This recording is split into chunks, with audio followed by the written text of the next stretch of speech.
Jésus, Jésus,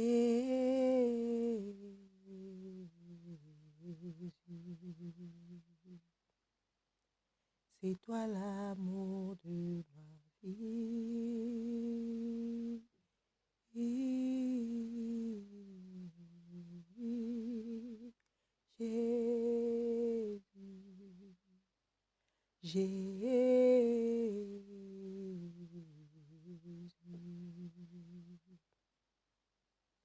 c'est toi l'amour de ma vie.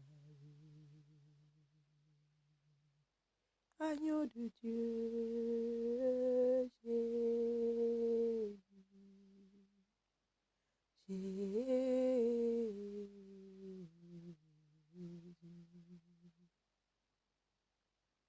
c'est toi l'amour de ma vie. Mon bouclier, Jésus. Ouh, Jésus.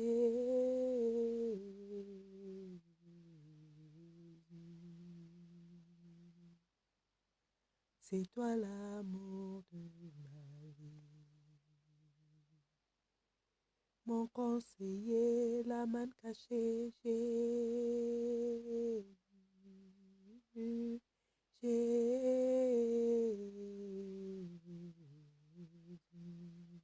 Ressuscité, ressuscité, c'est toi l'amour de ma vie.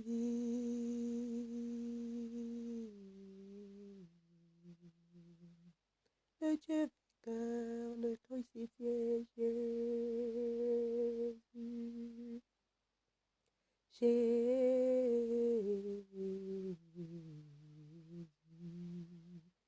Libérateur, c'est toi l'amour de ma vie. Le Tout-Puissant, le Dieu vivant, Jésus, tout en un, Jésus.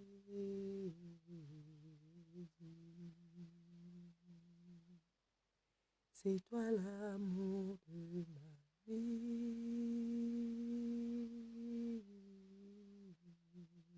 Le premier et le dernier, Jésus, le Créateur, Jésus.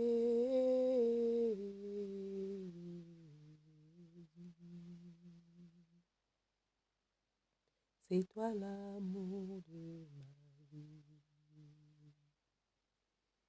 Tu es fidèle, Jésus, ami fidèle, Jésus.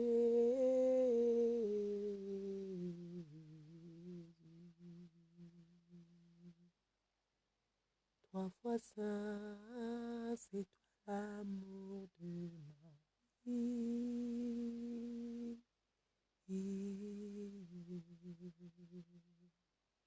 Jésus, Jésus, Jésus.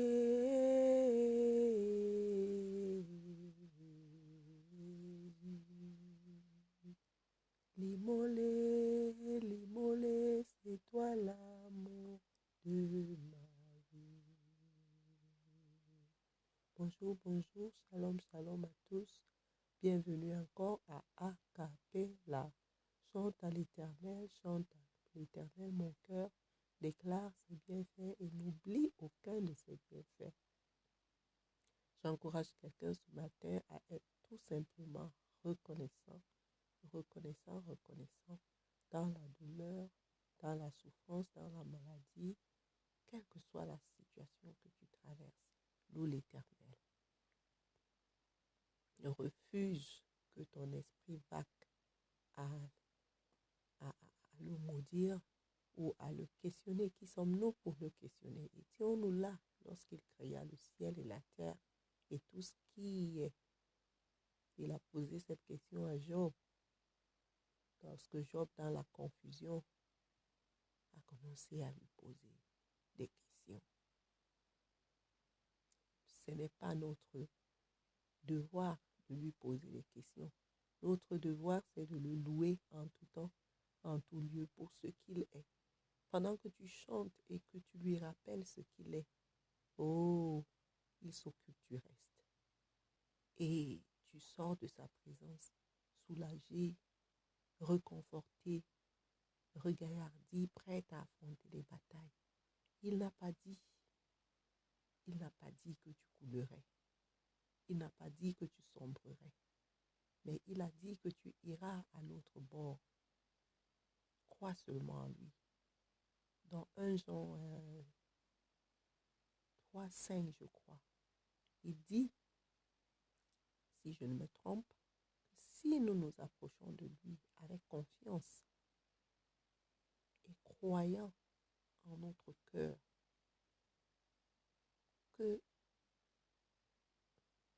il est capable de nous donner ce que nous lui avons demandé selon sa volonté. Je paraphrase là. Oh, je crois que je me suis trompée, c'est 1 Jean 5, 14. Oui, l'Esprit me rappelle là que c'est 1 Jean 5, 14. Si nous entrons dans sa présence confiants que ce que nous lui avons demandé, selon sa volonté, selon sa volonté, il nous entend. Il nous entend et il nous répond. Il exaucera cette prière-là. Si et seulement si elle est conforme à sa volonté. Parfois, nous faisons l'erreur de demander à Dieu ce que nous voulons, pas ce dont nous avons même besoin. Mais lui connaît notre besoin. Alléluia. Il connaît notre besoin parce que lui sait même avant que nous ne disions ce que nos lèvres balbutient dans notre prière. Il connaît. Il connaît notre douleur, il connaît notre cœur, il connaît nos joies, il connaît nos peines. Il est au parfum de tous les détails de notre vie. Il n'y a rien te concernant, que ce soit ses enfants ou ses créatures seulement. Il connaît, il sait, il voit. N'oublie pas, ne l'oublie pas. Donc, lorsque ton esprit va à vouloir te morfondre, n'oublie pas aussi qu'il est très important de ne pas décevoir, de ne pas s'éloigner de l'assemblée de Dieu. Voilà les gens avec qui tu devrais marcher. Voilà les gens avec qui tu devrais être. Parce que très souvent, lorsque nous sommes assaillis par nos problèmes, par les frustrations de cette vie, nous avons tendance à croire que Dieu n'est plus là. Lorsqu'il est silencieux, nous avons tendance à croire qu'il n'agit plus. Et nous avons même tendance à décevoir notre assemblée.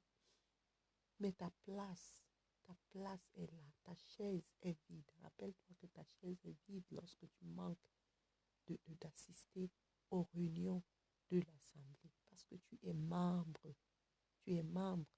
Tout comme le corps est entier. Ainsi, l'assemblée est entière quand tu es là. Quand tu n'es pas là, c'est comme si on avait enlevé un bras du corps. Alléluia. Do not forsake the assembly of God. Forsake.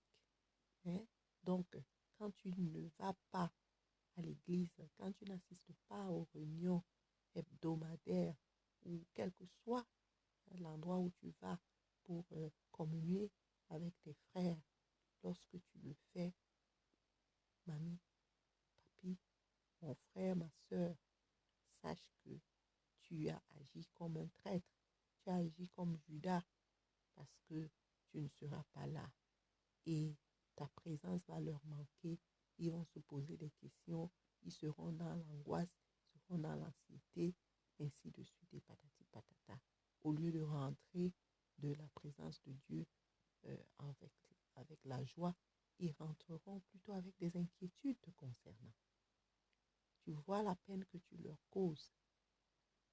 Alors que si tu avais été là, même avec ton problème, tu aurais partagé. C'est pas facile, mes sœurs, parce que l'ennemi, lui, voudrait t'isoler. Il voudrait t'isoler Mais ne cède pas. Ne cède pas à cette voix-là qui te demande de t'isoler de la congrégation. Alléluia. J'espère que je t'ai passé un message aujourd'hui.